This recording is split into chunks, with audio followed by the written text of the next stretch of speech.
آخری خبر طرف ته راځم. مبارک شپه دی، فضول عبس در نتیره نشي. ډیر یو بابرکت شپه دی. نن به دې شپې کې مونږ عبادت کوو، الله ته به جړاګانې کوو، زاری به کوو، تلاوت به کوو، په خپل نبی علیه السلام باندې به درود شریف وایو. او که قبرستان ته مونږ نشو تللی نو قبرستان خلکو د پاره کم مشران چې زمونږ مؤمنین مؤمنات تیر شوي دي، خپل کور کې به هغې ته ایصال ثواب پروګرام کوو، هغې ارواحو ته به تلاوتونه، نفلونه، صدقات و خیرات ایصال کوو، وربخو به چې د هغو روحونه هم خوشحاله شي. آخري خبره ختمومه. بیهقي شریف کې حدیث پاک دی. ګوره څومره کتابونه، اوس خو ټیم نشته چې دا ټول کتابونو نمونه مونږ واخلو، او دا خبره بې ځای کول ضعیف دی.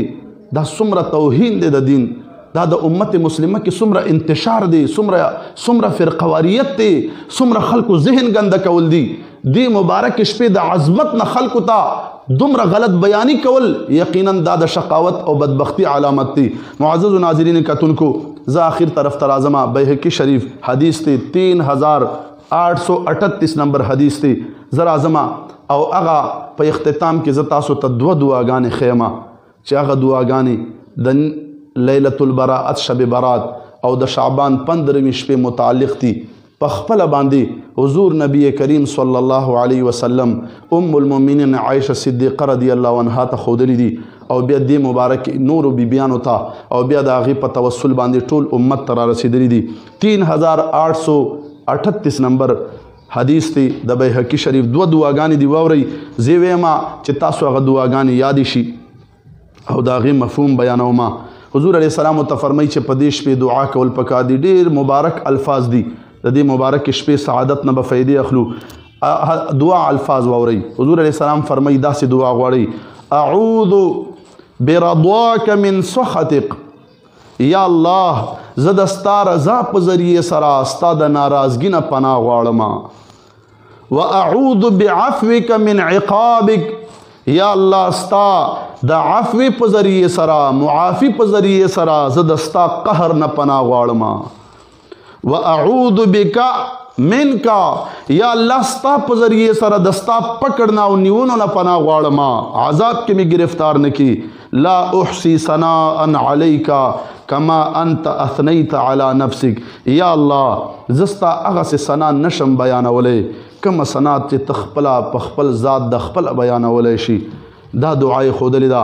بیا د دعا یو الفاظ بیا یو پرې ویما: اعوذ برضاک من سخطک واعوذ بعفوک من عقابک واعوذ بک منک لا احصي ثناء عليك كما انت كما اثنيت على نفسك. دا دعا شریف الفاظ شو. بیا ډیره مختصره بل یو جامع دعا ورته ښی، واورئ. هغه دعا تاسو یاده کوئ.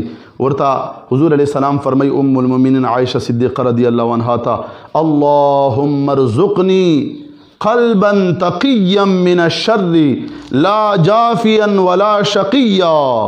اللهم ارزقني قلبا تقيا من الشر. اے الله تما تراکی اللهم ارزقني قلبا داسې زړه راله راکي تقيا من الشر چې د شر نه پاک وي. الله نن زمونږه زړونه د شرونو نه ډک دي، د فتنو فسادونو نه ډک دي، ځکه یو بل سره بغض ډیر دی، یو بل سره بدګماني ډیره دی. محبوب علیه السلام د دې شپې شب برات دپاره خصوصي دعا کوي: اللهم ارزقني قلبا تقيا من الشر. اے الله ما ته داسې زړه راکړي چې هغه د شر نه پاک وي، لا جافیا نه بې وفا وي، ولا شقیا او نه بدبخته وي. اے الله ما له داسې زړه راکړي. معزز ناظرینو کتونکو، دا یو مختصر بیانو د شب برات لیلة البراءت په حواله، د لیله مبارکې په حواله، مبارک شپې شعبان په حواله ډېر څه مې زړه غوښتل چې بیان یې کړمه، خو دې باندې به اکتفا وکړمه. او دا دعاګانې یادې کوئ. دعا غوښتل پکار دي، نوافل پکار دي، تلاوتونه پکار دي، مبارک شپه بیداری سره پکار دی، ورځې روجه پکار دی، الله پاک نه دعاګانې غوښتل پکار دي. رب کائنات ته موږ ته عمل کولو توفیق نصیب کی.